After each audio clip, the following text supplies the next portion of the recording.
तब मीट करेंगे। लेकिन ये 2 सेकंड पे मीट करने का मतलब क्या होता है कि पहली बार जो एक है ये 2 सेकंड पे आएगा, फिर नेक्स्ट टाइम उस पर कब आएगा 4 सेकंड पे,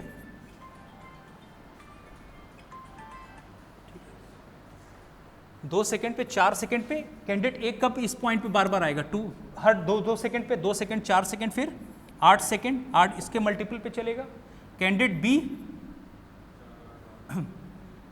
मान ले 4 होगा, 8 होगा, 12 होगा, 4 के मल्टीपल्स पे। और कैंडिडेट सी कुछ और नहीं, चले इसको 8 सेकंड कर ले, क्या दिक्कत है।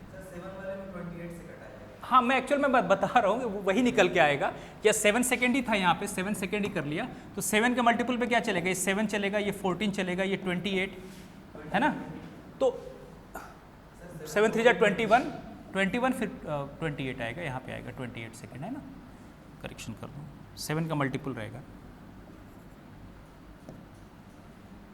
21 सेकेंड, 7 हर 7 सेकेंड के मल्टीपल पे आगे, पहली बार 7 सेकेंड पे यहाँ पे दोबारा आएगा, फिर 14 पे है ना 21 28।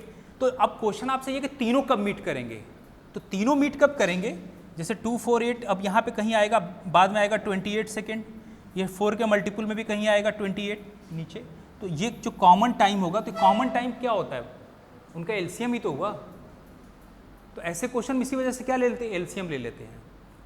जैसे 3 कैंडिडेट उनका टाइम दे रखा हो, या अगर ट्रैक दे रखा है, इवन उनका स्पीड भी दे रखा है, तो डिस्टेंस को स्पीड से डिवाइड कर सबका टाइम आ जाएगा। उन 3 कैंडिडेट जब भी हो तो आप बेहतर है क्या करें, अपने एलसीएम पे मीट करेंगे। फर्स्ट टाइम कब मीट करेंगे, अपने एलसीएम पे, और नेक्स्ट टाइम अपने एलसीएम के उसी मल्टीपल पे मीट करेंगे। तो देखा होगा जो जैसे वो बुक है ना अरुण शर्मा, उसमें देखा होगा एलसीएम का मेथड यूज किया होगा, तो या तो उसको इस तरह से, या फिर 2 कैंडिडेट है तो आप उसमें बेहतर है कि आप किससे रिलेटिव स्पीड से आसान हो जाएगा सॉल्व करेंगे। मैंने कहा कई मेथड हैं, लेकिन उसमें ये फायदा होगा कि अगर 3 कैंडिडेट है तो आप बेहतर एलसीएम से जाएं, अपने एलसीएम के मल्टीपल पे वो मीट करेंगे। अब जैसे मान ले ये सब 28 सेकंड पे मीट कर रहे हैं, तो अब ये अगला क्वेश्चन हो सकता है फिर 28 सेकंड में कैंडिडेट ए कितना चलेगा, बी कितना चलेगा, सी कितना चलेगा, तो जो उसका स्पीड दिया होगा वहां पे उससे मल्टीप्लाई कर देंगे, और क्या है ना। तो इस तरह क्वेश्चन मैं कराऊंगा नेक्स्ट क्लास में। ठीक है, आज इतना रहने। एक्चुअल में मेरी डिपार्टमेंट में भी क्लास है, कल तो छुट्टी रहेगी, परसों वाली जो क्लास है फ्राइडे और सैटरडे संडे क्लास में थोड़ी कम से कम 2-2.5 घंटे के लिए। नहीं, कल ऑफिशियली ऑफ है, कल ऑफिशियली वो गवर्नमेंट की तरफ से ऑर्डर है, तो ऑफ रखना है। शाम में खुल जाएगा, 5 बजे तक ऑफ रखना है।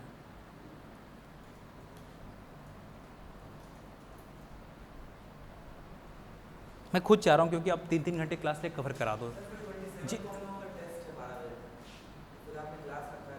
हाँ, उसी के तुरंत बाद ले लेंगे, कम से कम एक क्लास हो जाए, वरना फिर हाँ। देखिए आप लोगों को ना, जैसे मैं ये कह रहा हूँ कि बहुत ज़्यादा टॉपिक नहीं कवर करना है। ये जैसे इससे पहले वो करें ना, जो काउंटिंग वाले क्वेश्चन हो गए, वो जो नंबर ऑफ रॉन्ग, इस तरह क्वेश्चन आपको ज़्यादा करना है। ये एडिशनल क्वेश्चन है, बाकी आप सब जानते हैं, वो सब आप बहुत परेशान मत हो कि एसएससी वालों की तरह आपको बहुत ज़्यादा करना, उतना नहीं करना आप लोगों को। परमुटेशन कम्बिनेशन, नंबर सिस्टम के सारे क्वेश्चंस, उसके बाद कुछ की एरियाज़ हैं मुझे मेनली जो कवर करना है, वो कैलेंडर क्लॉक को मैं बिल्कुल बेसिक से कराऊंगा। जो क्या, क्योंकि ये क्या कर रहे हैं ना, जैसे फार्मूला ये लोग अवॉइड कर रहे हैं। आप पेपर उठा के देखें, आपको जैसे 80 क्वेश्चन आए ना, 80 में 40 अगर एप्टीट्यूड मिला के लगभग 50-55 क्वेश्चन हो जाते हैं, 30 उधर 25, ऐसे लगभग 50 से 55 का रेंज हो रहा है एप्टीट्यूड और रीजनिंग मिलाकर। तो उन एप्टीट्यूड रीजनिंग के क्वेश्चंस में से आपको हार्डली ऐसे 3-4 मिलेंगे जो स्ट्रेट फॉरवर्ड फार्मूले पे होते हैं, बिल्कुल बेसिक काउंटिंग पे क्वेश्चंस बना। अब जैसे मैं देख रहा था कि जो आपने देखा होगा बहुत से नोट्स में डायरेक्ट फार्मूला होगा कि इतने बज के इतने मिनट पे एंगल क्या बन रहा होगा, सब फार्मूला, ये लोग अवॉइड करते हैं।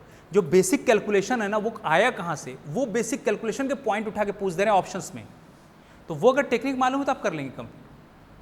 तो मैं कैलेंडर क्लॉक को मैं वैसे ही पढ़ाऊंगा, और ऑलरेडी नंबर सिस्टम पढ़ा दिया तो बहुत ज़्यादा वक्त नहीं लगेगा, लेकिन उसमें बड़े अच्छे अच्छे पॉइंट है, आपको बहुत इंटरेस्टिंग लगेगा। वो दिखेगा भी कि क्यों 4:20 पर एंगल नॉन जीरो हो रहा है, ठीक है, वो बाकायदे पूरा मैं इसमें कंप्यूट करके दिखाऊंगा। ठीक है, आज इतना रहने देते हैं।